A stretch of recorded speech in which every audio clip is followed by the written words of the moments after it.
about 7-8 hours. We're doing about 1.5 hour per every kilometer now. At snail's pace, because everyone wants to say hello to Kamnan Suthep. So short distance, but even the McDonald's. Even the McDonald's. And personnel are out. Lots of people coming out. A lot of youngsters here today. A lot of children. Many people, many groups of people coming out. We did walk past hospital.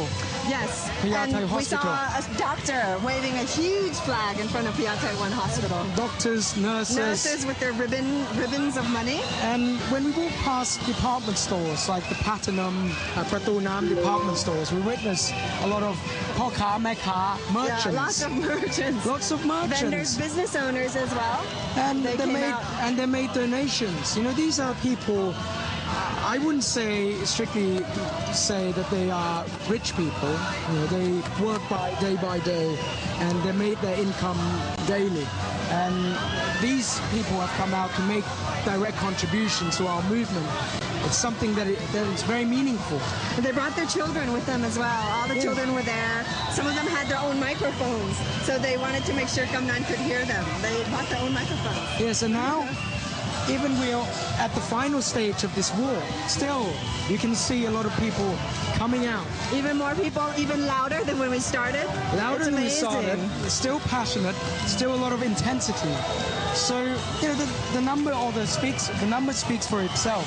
And it's not just the number, it's not the quantity, but you can see the intensity. The intensity, the level of determination. Of the people coming out today. So what's next? There's been a lot of talks about postponing election. So what do you think about that? Well, I don't think it will solve the people's problem. People have been coming out demanding reform before election. So I think it's just the government trying to divert attention. Yes, as usual. I think postponing election might ease the tension at the moment, but it will not answer the people's demand. What the people want is reform before next election. A pure reform, devoid of conflicts of interest, which is what would happen if the current government tries to undertake an insincere reform. And, you know, there has been a lot of talks about why is reform impossible before? It's impossible because reform will involve politicians, involve regulations and legislations being changed. So to limit, you know, politicians' power, how can you trust, for example, corrupted politicians to be in charge of reform on corruption? When they themselves would stand to lose benefit, possibly. How can you trust those politicians who has committed electoral fraud, who has committed vote buying, in being in charge of reform on electoral process? To listen to the public. So now the PDRC are asking for reform. This is the way forward to solve the problem that exists now. You know, going to the election on the 2nd February doesn't answer any problem. I think it will create further division. It will create more problem. It will exacerbate the situation now.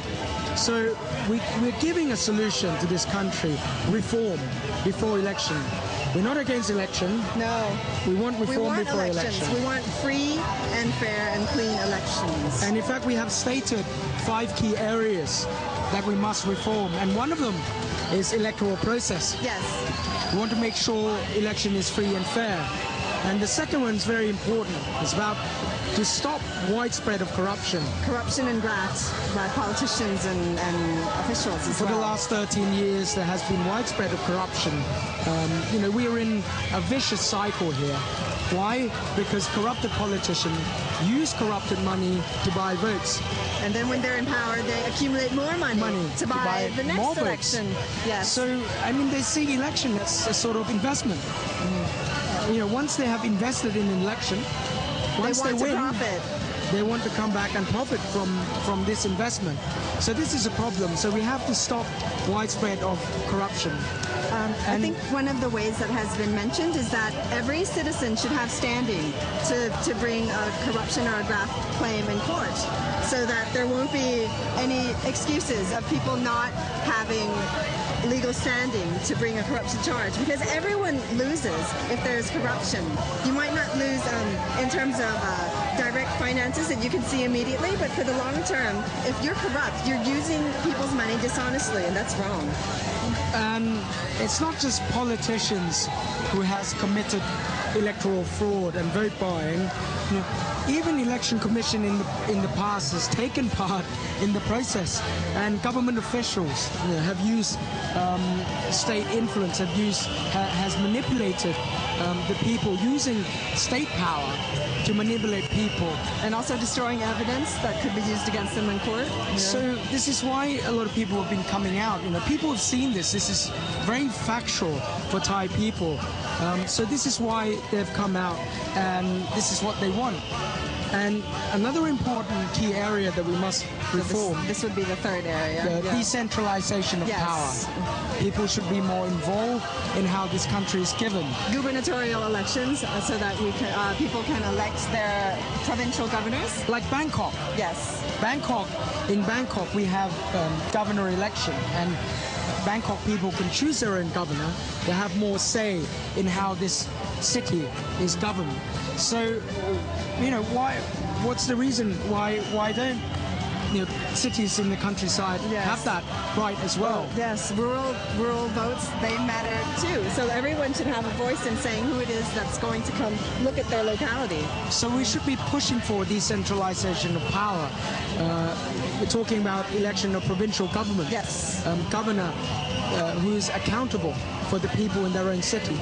They're not just serving the Ministry of Interior. They have to serve their locals. That's what they're there for. This is very important, and this comes to our fourth area that we must reform, and that is restructuring of police department. Yes. As we see, we have a lot of problem with the police now. Where there's the possibility of Thailand turning into police state if this government continues on the way it has. I think that I have to argue with you on that. I think we have turned into a police state. We've already turned into a police state. I guess I'm a bit more optimistic, but and I think you're right. The police took part in, in violation of human rights before, trying to serve this government.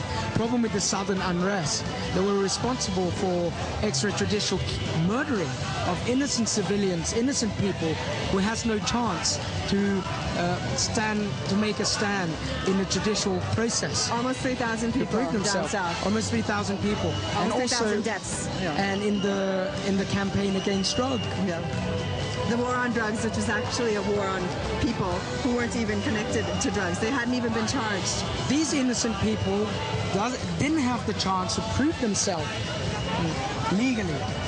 They were murdered, without just being accused of being involved in the drug organization. And so we come to this reform of restructuring the police.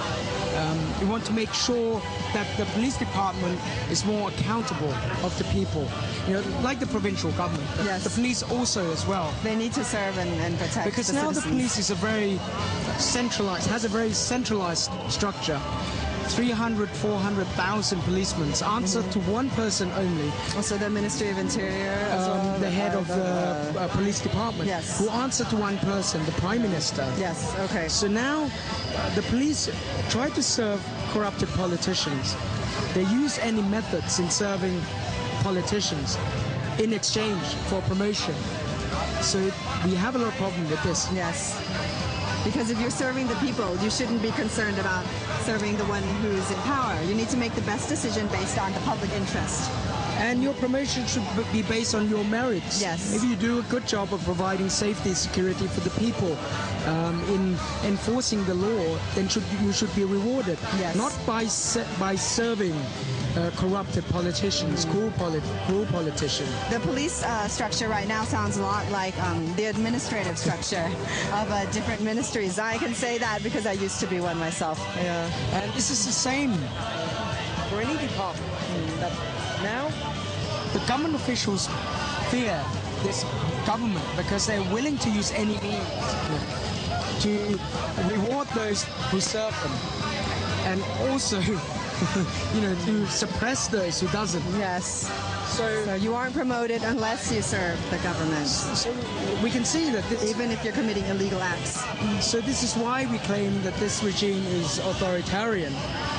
It's fair having the power, but I think this government has abused its power. It has exercised power beyond legal means and beyond ethical means. I agree. And so the fourth key area of reform is restructuring The police. department. And the fifth area is very important, is to solve poverty in long term. Yes. People need to be guaranteed equal opportunity to housings, to healthcare, To education. to education, to have the same opportunity in work. And not like how this government has dealt with this problem by handing out money. populist policy. Yeah. Because populist policy is aimed to gain votes, not to benefit those Superficial people. populist policies. Rice pledging scheme, Yes. which is creating a lot of problem now. A lot of rice farmers are coming out to protest against this government because they haven't been given what they have been promised. The government has promised money, huge sum of money, what 15,000 baht Per ton. per ton, and Which is about a third above the market price, I think, for rice. So it's unsustainable. it's vastly different from the market price. It's completely wrecked the rice structure. Obviously, it has, and now the government couldn't sustain this project. They didn't sell the rice. They Rice did in the something with silos, the rice rotten. stocks. Yeah. There's been widespread of corruption in this scheme, and so the one who suffer now are rice farmers. For 4 to 5 months, they haven't received their payment for the bond. They've given this government rice, but the government hasn't paid them back.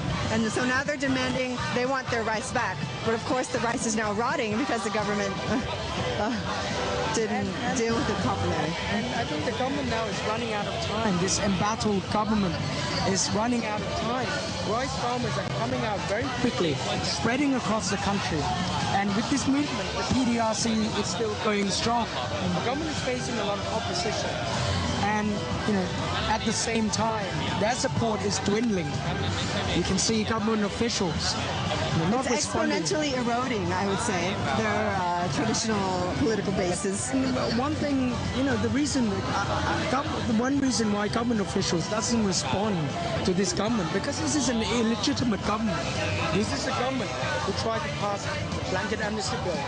This is a government who tried to amend the constitution, violated the constitution, and come out in open to show that to reject the constitutional court's ruling. The constitutional court, to denounce the constitution. There's absolutely no respect for the law in this current government. And I think with the rice regime that we were talking about, the farmers know that the government has been lying to them. It's become more and more obvious right now. They keep saying, they keep blaming this person. They keep blaming the PDRC. They keep blaming the banks for not being able to pay the farmers, when in all reality it's the government's own fault. It's the government's own fault. Exactly. Properly. Exactly. So now we're seeing government opposition gaining power, gaining strength, while the support of this government is dwindling.